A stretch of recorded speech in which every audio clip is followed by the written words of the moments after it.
still have the opportunity to work the same jobs and make the same amount of money. Oh yeah, it taught a lot of businesses that they don't have to pay millions for their brick and mortar location, and now these companies are like, why would we go back to that, right?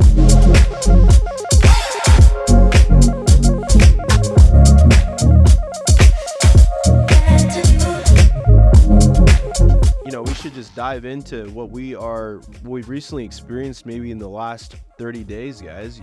Cody, do you want to start off with what you're seeing in Northern Idaho? Yeah.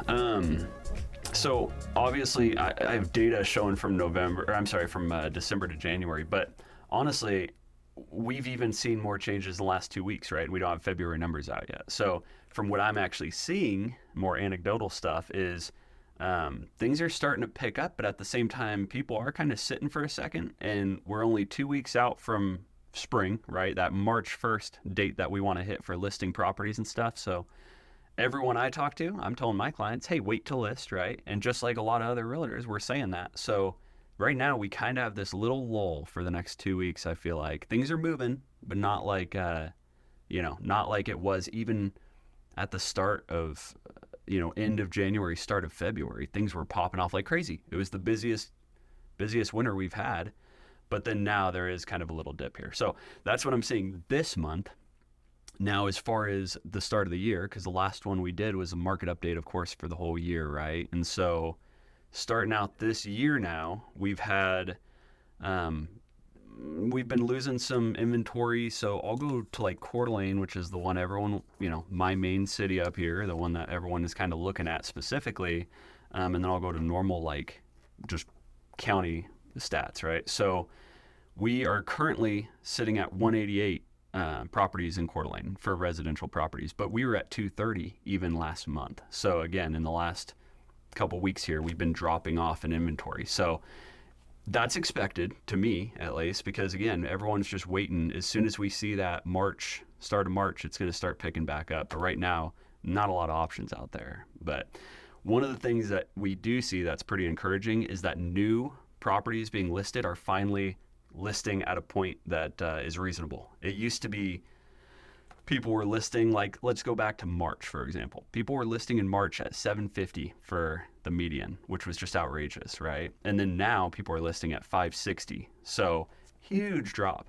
What's funny about that, though, is back in March, things were still selling at $565, but they listed 200 grand high. So now people are more realistic. They're pricing their homes accordingly. And you see that reflected in the sold to list prices, because now people are getting 93% of what they list at. So the average, or the median sold is 505, median list price is 560, right? So we're at 3 months absorption rate. We have a long days on market. That's still been climbing. We're at 119 days on market. So things sit out there. But again, the good ones are disappearing, and that number is getting skewed by these people who are listing dramatically over, right? So you have some properties that the new ones are listing where they need to be, but those ones that have been on the market forever are still stuck way higher than what they should be at. So as far as Kootenai County as a whole, that's kind of similar. The biggest thing we've been seeing, or the biggest thing I noticed this last month,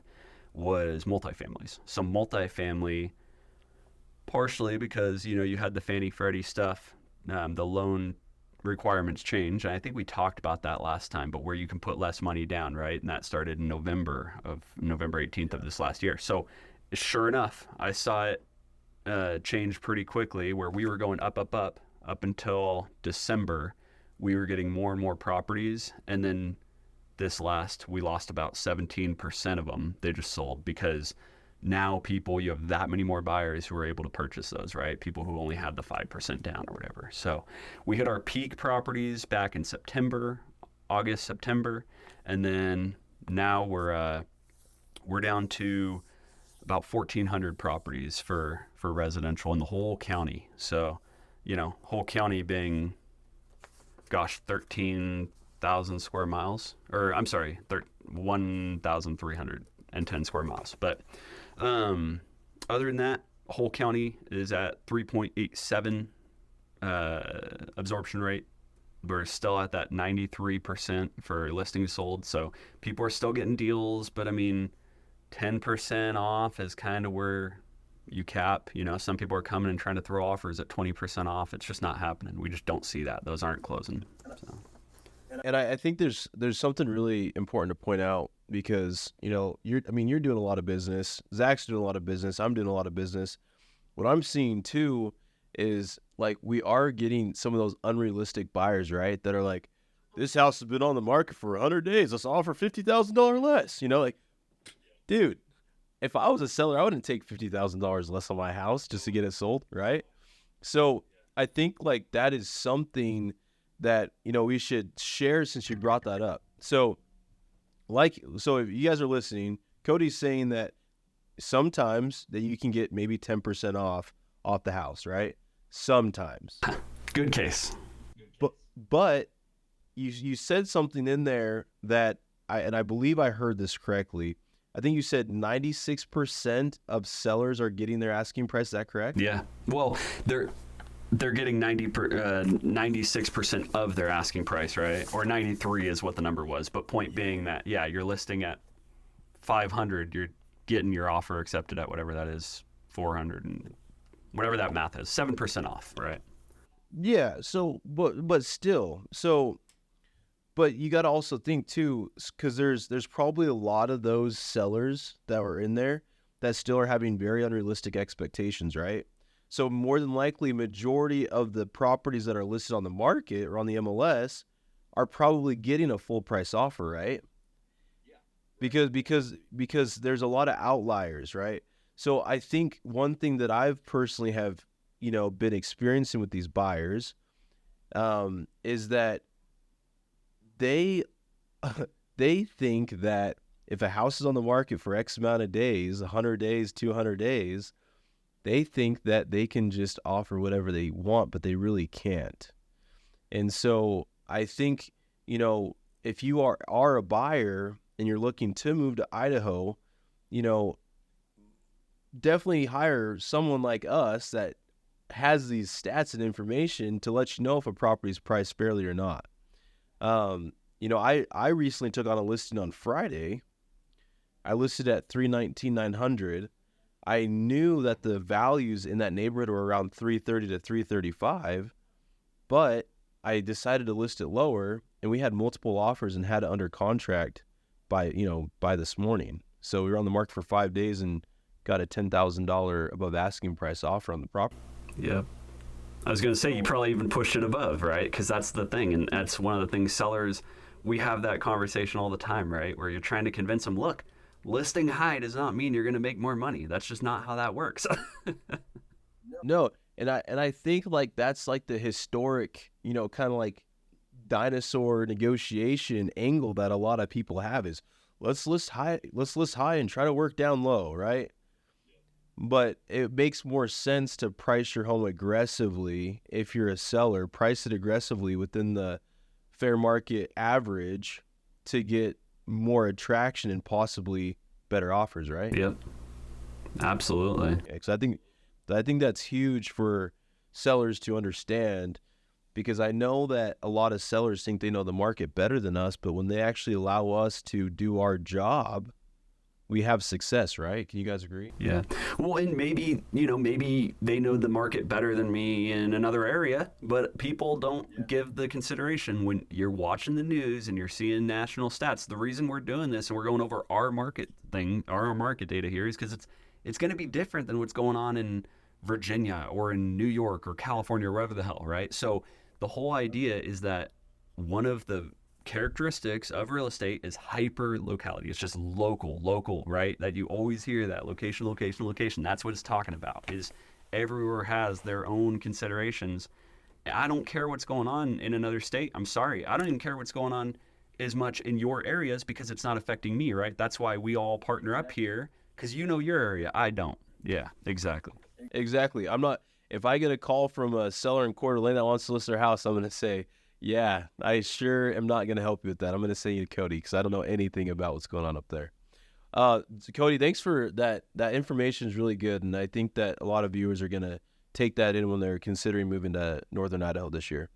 Zach, I want to hear what's going on in Boise, because Boise has been a very hot area since COVID, right? And it's still hot in my opinion. Some say it's not, but if you're actually doing your job, it is hot. You know, we've got a couple buyers we're working with that are all in the $350,000 to $400,000 range, and finding that right now has proven difficult. You know, a lot of my clients are sending me stuff saying, "Hey Zach, we want to see this house." I click the link, it's pending. I go back and look, it was pending within 2 days of on the market. And these are $350,000 to $400,000 houses. And in fact, you know, by the time we got Jeremy Vasquez, our marketing guy here, to finish filming, the next day the house was pending and it was a $360,000 house. I wanted to film that knowing that that was the best priced new construction home in Canyon County in Nampa, Idaho. Now, in tying that, you know, affordability has become an issue here. A lot of people that are able to afford these bigger and higher priced, average price homes here in Ada County have already owned a home. They're retiring, they're relocating here, they have careers, but your first time home buyers, it's going to become a struggle trying to find homes under $400,000, even in Caldwell, Nampa, Cuna. I mean, it's really hard right now. And just looking at my data from the end of the year, we had 7,452 homes that sold. And of those, we had 1,157 homes sell at 400K out of 7,452 houses. But the most homes that sold in Ada County in price point range was 3,523 homes. And that was in the 400 to 600,000 range. So the higher we go up, the less affordable it is. And so right now, I think what we're... Sorry, one thing I wanted to ask you. So you're saying that majority of properties in the Boise area that sell are above $500,000. Yeah, and data is proving that. You know, I mean, you got to go on the outskirts of the city to afford that 350 to 450 range. But if you want to get closer into the city, the budget just keeps going up. And, you know, we had 675 homes in Ada County sell for over $1 million. That's just shy of 10% of the total homes sold in Ada County last year, which it's crazy. And, you know, right now we're facing about a 1.9 monthly, how do you say this, Merrick? Sorry, I lost it. A monthly inventory supply, we're facing 1.9 months of, God dang it, monthly supply of homes. And so your absorption rate is 1.9%. Balanced market's supposed to be 4.6, and in Canyon County, we're facing a 2.1. So it's going to be really interesting to see that we're not even in the spring, you know, to jump on what Cody said. Sellers are waiting to list in the spring. Well, buyers are waiting for interest rates to go down. So what do you think's going to happen this year? Man. I mean, Cody, I think you were about to say something, right? No, I'm good. I just think it's crazy that, now I see this a lot with Boise back and forth, right? Where we teeter one way and we're a little more expensive up here and Boise a little cheaper. But hearing the new numbers, it's just crazy how much, you know, they're half of our absorption rate essentially. So they're going through properties way quicker than we are at this point, which is wild. Yeah. And I think like what blows my mind about the Boise Valley is how the average sold price has jumped up in the last 4 years. Because I want to, Zach, when I sold you your house back in, what was it, 2019. I think the average sold price at that time was just under $400,000. And now you guys are what, $750,000, $800,000? You get into our area, we're in the fours in my subdivision, and I paid $250,000 5 years ago. And now the average house in my subdivision sells for over $410,000. So if that goes to tell you how much just my area, because I'm on the outskirts of Boise, in South Boise, if you creep into the city, you're in the high fives to low sixes on average, which is insane. Well, I think, you know, in talking about the absorption rate, you know, we're sitting right around 2.5% here in southeastern Idaho between Pocatello, Idaho Falls, and one thing that I just pulled statistics just going from, you know, January 1 to now, so just, you know, about a little over 45 days or so. So one thing, the average sold price in Pocatello right now is $322,703. Our average days on market is 94 days. Okay. I was on the phone with an agent earlier today. He's been in the business for like 15 to 20 years, but he's like, man, we still don't have enough inventory. We still don't have enough inventory. And I mean, I've only been in the business for 6 years, but it's been a struggle, man. Like, you know, I would say, at least 20% of my buyers are in that 300 and below range. It's like a dogfight every single time a decent home hits the market in that range. Like you gotta have your pre-qual letter. You gotta be ready to, have a good considerable amount of earnest money down. Not have a lot of contingencies. Be flexible with the seller's closing. Possibly offer a rent back. Whatever. You got to be really flexible. In that range, you really got to fight. Same with Idaho Falls. I mean, Idaho Falls is, they always are a little bit, they have a better market than us, I think, in terms of, house values and things like that, and then the amount of inventory they have. But Idaho Falls, they're sitting at $385,546 for their average sold price.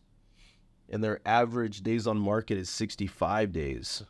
So for them, it takes about, a month before they get an offer on a home out there and they close.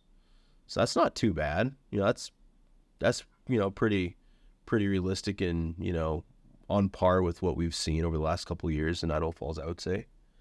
Island Park. Now, this is a territory that is more similar to you guys. So the Island Park market, the average sold price is right around $733,000 for a property. So, and their average days on market is, just a little over 100 days on the MLS. So, yeah, I mean, I think that we're all kind of, I wouldn't say we're experiencing the same things, but I feel like we're all kind of experiencing something relatively the same in our markets right now, where there's not enough inventory. There's a lot of pent-up demand of buyers that need housing, though, and there's just not enough properties for sale in the market, right? Yeah. No, it's not. I mean, it's better than it's been, but, and for you guys as well, right? Compared to, a couple years ago and COVID when everything, it's so funny. You were talking about this dogfight, right? I don't know if you guys get it as much as I do, but people always like, prices are going crazy or it's competitive, and, people are always, oh, you must love it as a realtor. No, it's terrible. It's so annoying. It's the worst. But for one, I don't want my whole job is to get good deals for my clients. I don't want to have to sit there and, appease to the seller because we have to jump through their hoops to buy a house, for one. But then for two, the amount of rejected offers and the amount of time to try to get one of these things accepted. It's frustrating to be like, we have a good offer, we have a good buyer, but maybe they're not pure cash, so they're out, right? Someone else gets it. And so right now, it's better than it was, but yeah. I remember during COVID that when I would submit an offer $20,000 above asking price for someone, or $50,000 above asking price, or $70,000 above asking price, it didn't make me feel good at all. It made because I remember this one buyer in particular, cash buyer from Washington, very wealthy guy, and we were competing with another, cash buyer, right? And he's like, Merrick, do whatever I have to do to get the house.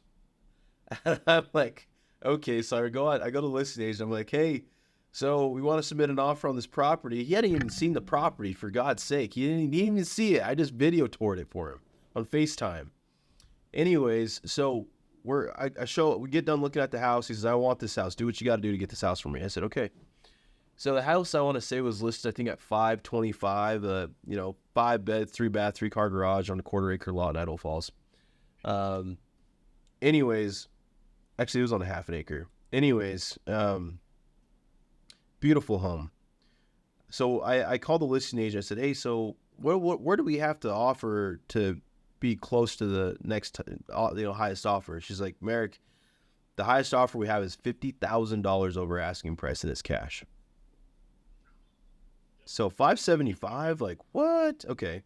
So I call my buyer up. I said, okay, what are we gonna do? They have an offer that's 50,000 above asking price, and you want the house. He said, Merrick, my wife wants this house. I don't care what I have to pay. I want the house. I said, okay, do you want to do 75,000, 100,000 over asking? He said, if $75,000 over asking price gets me the house, I want to answer back in the next 2 hours. We wrote it up. 2 hours later, she says, hey, we're going to take some time to let other people submit their highest and best offers. So I go back to the buyer and he's mad. Like, he's cussing me out. He's like, Merrick, I know it's not your fault, but I'm mad, you know? He ends up buying the house $85,000 over asking price. He ends up getting it. So that whole feeling did not make me feel good whatsoever. And like you said, I mean, I always, everybody that I know that knows that I'm a realtor, they say the same thing. Oh, it must be great being a realtor right now for you. Yeah, it's good if you can get properties under contract. I know there's a lot of people that are hungry out there that are realtors that are starving to get some deals under contract.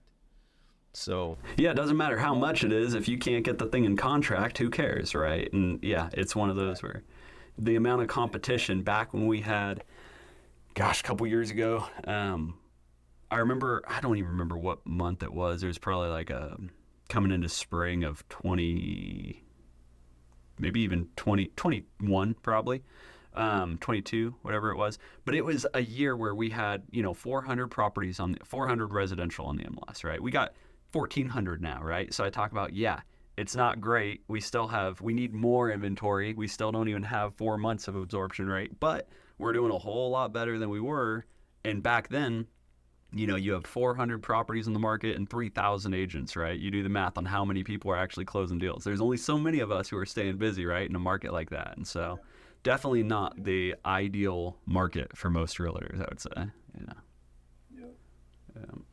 I think one thing too that we should maybe shed light on is what job opportunities are you guys seeing as major employers for your area? So I've looked at like data on actual census stuff, right? But they only take that so often. So that's outdated, right? You got that from a couple years ago.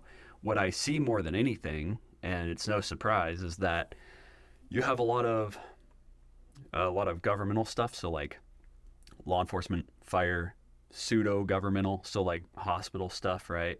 Anything that supports your community, because with this growing population where we just went out of control and our population skyrocketed, there's a need for workers who can help sustain that population. But it's also anyone who's been in that industry and like governmental stuff especially, is it's the slowest moving. You have to get all these approvals for extra positions and whatnot. So you would have at first, when things started ramping up and we had a demand for additional, workers in the private sector, they go ahead and they just adjust overnight. They're adaptable, right? And then you have governments who have to come in and say, look, we need more sheriff's deputies, we need more police officers, we need more fire, you name it. So by the time they can get that through the bureaucracy, you're a little bit behind, a little bit delayed. So that's what we had to deal with, where we were, in fact, I was just looking, and in 2021, last time the census was taken, it was 0.749% of our job opportunities were law enforcement. So that was our lowest working industry, right? And then you have places like office administration work and stuff at 12.2 and sales at 11.7 and things that are, again, they can scale up. These companies see the growth and they can immediately just start bringing in more people to support that, right? We have a ton of people out here, though. I've said it before and I'll say it again. We're such a retirement type community. It's like a vacation out here every day, right? So people move out here and don't want to work. They've done that. They've been there. They're done with that part of their life, right? They move out from California or from Seattle or wherever they're coming from. They sell their house, make a ton of money, and then come out here and live like kings. Buy a house at a fraction of the cost that they had their house for. It's a nicer house, and now they have all this money to play with, So you'll drive around and you'll see nice cars, and people are going to med spas all the time and just throwing money down on stuff. But it's like no one's working. No one's there to actually support those businesses. So if you're young and a laborer, there's such a demand for people, and we've seen that. We've seen that some with, like, obviously construction's a big industry. We get a lot more for construction, but we're still seeing management, sales, and office stuff as like people who can work remotely. And right, I mean, they might not even be in a local business, but they're working from home, doing those kind of industries, and that alone will take up 30% of our workforce or whatever. So, but now, as of lately, it's been people, like I said, governmental stuff. Everyone's hiring like crazy. If you have a history of any kind of like, yeah, fire, medical, law enforcement, hospital stuff, those people are just getting hired like gangbusters for sure.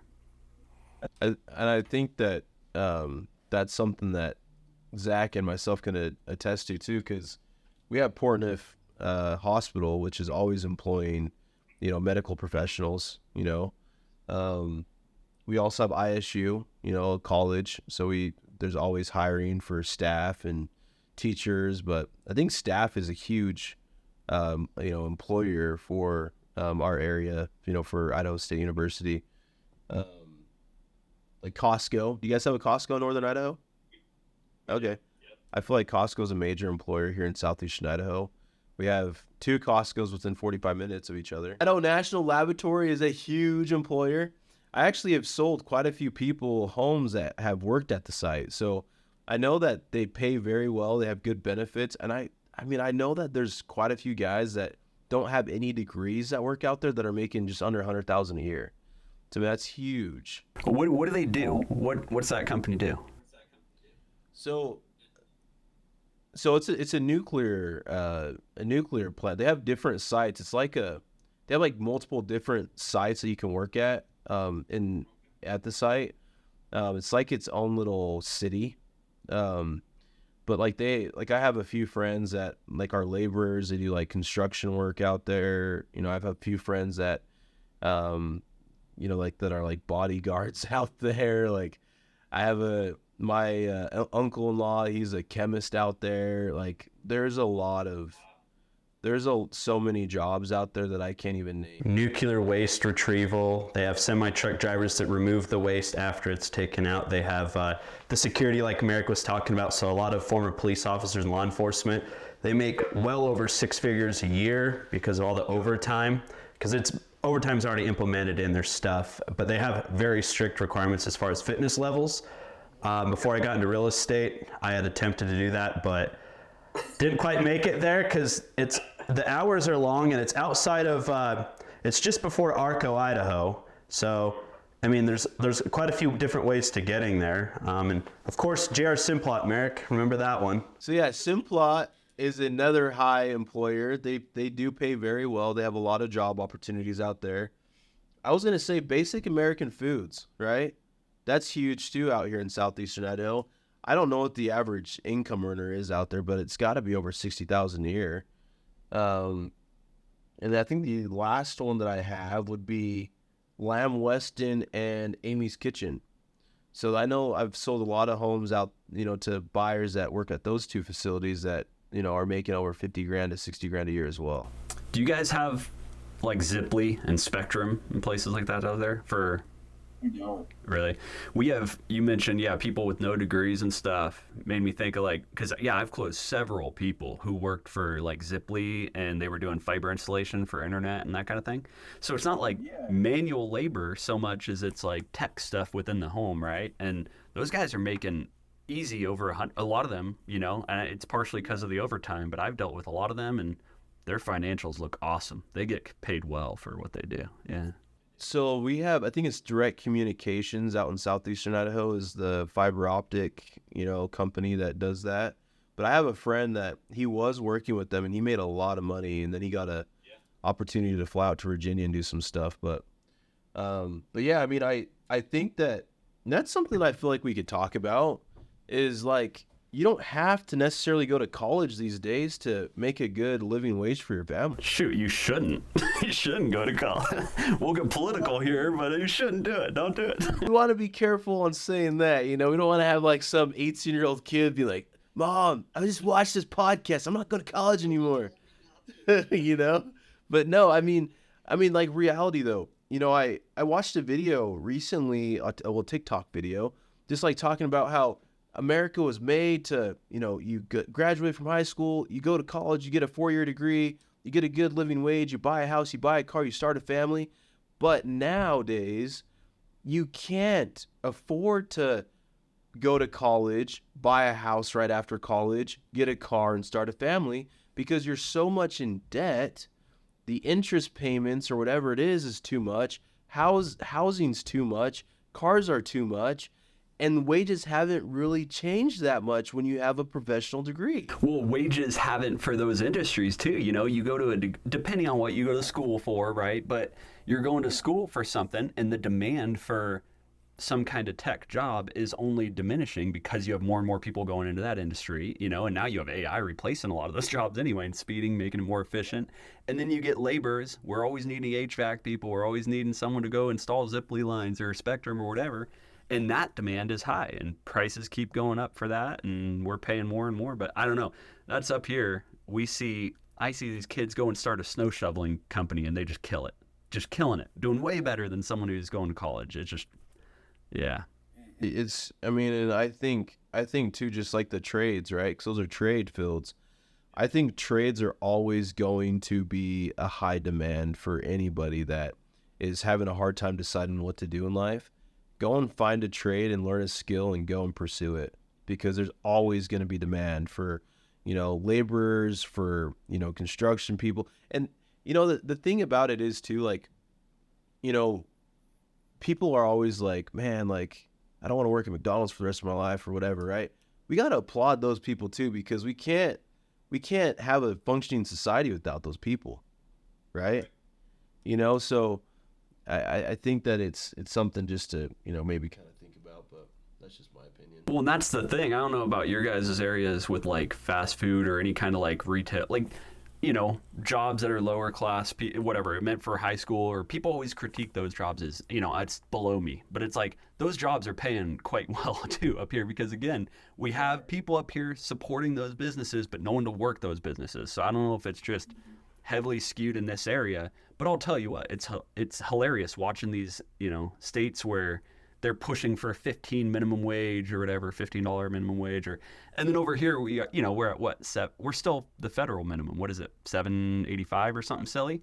But I cannot find a job paying less than 16, 17 an hour. No way. Even fast food, anywhere you drive by, it's going to be high teens. Yeah. I think like McDonald's starts people out at like $17.25 now, which is absolutely insane. If I was making $17.25 when I was working at McDonald's back when I was in high school, I would have been ecstatic. I probably would have never left. I'd probably still be there working. I bought a house with a gal who was single and worked at Taco Bell. She had enough money to buy a house on her own. It was a $385,000 house. Crazy. Wow. Yeah. Wow. Yeah. That's crazy. One thing that I was going to share with you guys earlier today, but I kind of just spaced it because we've been talking a lot about some good stuff. But so Milken Institute, they named Pocatello as the 7th best performing small city in the United States, which is crazy. And Idaho Falls is number 1 for the 2nd year in a row for the best small cities to move to in the U.S., which is pretty awesome. And it shows here that Coeur d'Alene was on that list. So Coeur d'Alene was in 2nd place. Twin Falls was in 5th place. And Lewiston, Idaho was in 106th place. So, I mean, this was all in the whole country, right? Yeah, the whole country. It's not just Idaho, it's the whole country. So, one of the things too, because this is post-COVID, a lot of people from around the country, which we've already kind of shed a light on, like you were saying, like they sell their houses in a different state and they buy a house here in cash and they still have money to play with. I saw I still see it today, a lot of people selling their properties in, California, Arizona, Washington, Colorado, Utah, that are selling their properties, moving to Idaho, and still being able to work the remote jobs. So remote jobs have been able to allow people to have a better affordable living and better lifestyle in Idaho. And still have the opportunity to work the same jobs and make the same amount of money. Oh yeah, it taught a lot of businesses that they don't have to pay millions for their brick and mortar location, and now these companies are like, why would we go back to that, right? And it changed our real estate game forever. It killed the cities to some degree where you look, and that's why all these big cities, you have a lot of times prices going down, and then little areas like ours are just blowing up. You give people the freedom to San Francisco, right? 5.5 million before COVID, 5.5 million people or something like that. And here, as the whole state of Idaho, we had what, 1.6 or something, right? They had more people in one city than we had in the entire state. And so now you free these people up from all these big cities, San Francisco, LA, Riverside, New York, wherever the heck they're from. And it's like, yeah, it's no surprise that people are just running to wherever. They have the whole country open to at their fingertips now, and they get to be like, where do I want to live? But they couldn't do that before. Nope. And I'm not surprised Idaho Falls is the #1 smallest town / city in the United States. I'm from there, born and raised there until I turned 21 and moved to Boise for the last 11 years. But on a side note, Boise was rated the 12th best city to live in the United States by US Today. And I can see that for many reasons. I mean, we're a bigger city. We make up over like 26% of the whole population of Idaho, just in the county I live in. So 1 out of every 4 people is from Ada County, if we're counting Idaho as a whole. But I mean, yeah, like you said, a lot of companies are coming to smaller states like ours because it's more affordable, better tax rates, just a better overall quality of life. We're getting Facebook Meta about 20 minutes south of my house. And so that's going to be massive. And tying in jobs, we've got so many hospitals. We've got so many tech places like Micron, HP. We've got JR Simplot. We've got a couple of those up here, and a lot of fast food and a lot of retail and Wincos and Costco's. So our economy stayed pretty steady because we have a mix of, it sounds like a little bit of everything from what Merrick and Cody, have said with me on this podcast here. And so I think it's going to be an interesting year for all of us when it comes down to what our rankings are going to be for this year, but I won't be surprised if we repeat again because Idaho overall is a great state.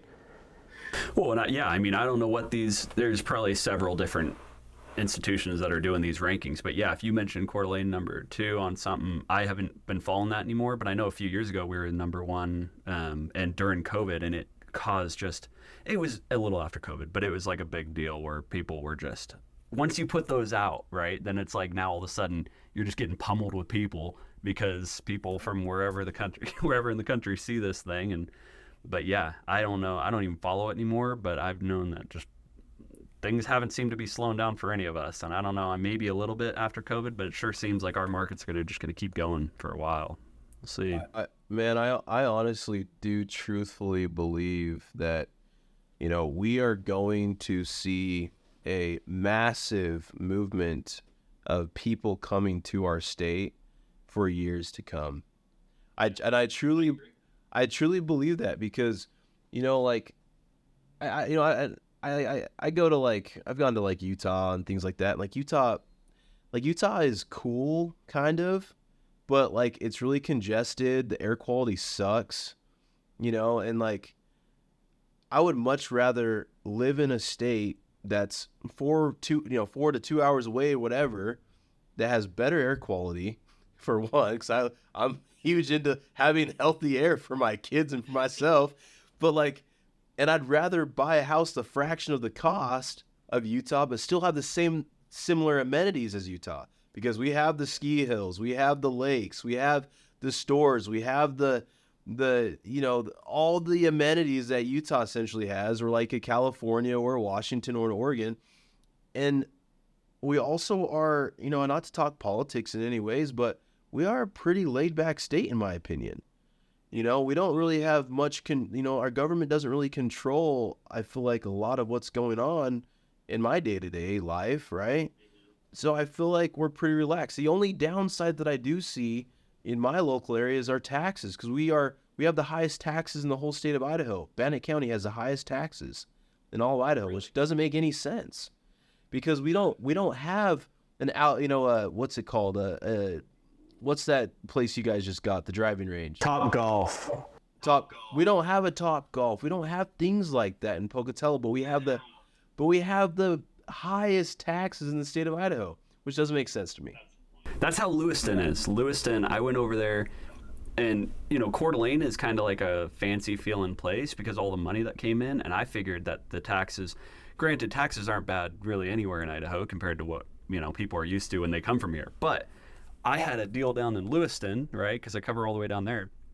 That place had 3 times the tax rate of Coeur d'Alene. So this gal's taxes were outrageous. I was like looking at it, like, you got to be kidding me. Like, I thought there was something wrong. I had to verify it 3 times because I'm like, this is astronomical. Normally, people I'm dealing with, their taxes are under $2,000 a year, right? And this one was sitting at close to like 10. I'm like, geez. So it's funny how local municipalities can make all the difference in the world for that tax, though. So we are coming to an end with this third podcast, but I think that anyone that's viewing this podcast, I think there's a lot of great insight from a marketing market standpoint of what our real estate. Let me rewind. Let me start over. Okay, but to any of the viewers that are listening to our podcast, I think there's a lot of great information of all of our local areas, right? From a real estate standpoint, from the standpoint of job opportunities, right? Which we covered today, which is, I think, huge. Like, I didn't know Facebook Meta was going to Boise. That's probably going to open up thousands of jobs. And so I think that we're slowly getting this snowball started of our group, and we're going to be able to give out a lot of useful information to buyers, sellers, investors, anybody that is looking to come into our area and buy property. So